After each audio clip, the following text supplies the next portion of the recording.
ეს ინტელექტუალური მდგომარეობა ადამიანისა, რომ მე ვიცი ყველაფერი და მე ხედავ და ჩემი თავის ღმერთი მე ვარ. და ასეთი ადამიანების წარმართნის სიბრძნეს ეძებენ, ხოლო ჩვენ ვქადაგებთ ქრისტეს ჯვარცმოს. აი ეს არის, არაფერს არ ვამტკიცებთ. უბრალოდ შეხო რაღაცას ფიქრობ, ეძებ, ცდილობ, აბა ეს როგორ არის? აბა მაგალითად თუ მე თავისუფალი ვარ, მაშინ ღმერთის ნება სად არის? თუ ღმერთის ნება ყოვლის შემძლეა, ჩემი თავისუფლება როგორ არის? თუ ყველაფერი ღმერთმა წინასწარ იცის, ესე იგი ჩემი თავისუფლება სადღარი ყველაფერი წინასწარ განსაზღვრული ყოფილა.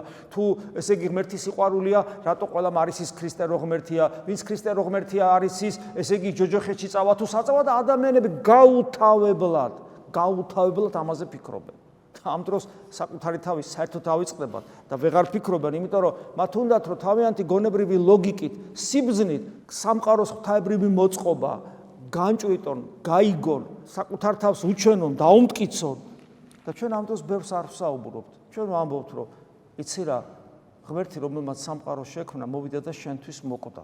მურჩა, მეტი არაფერი სათქმელი არ არის.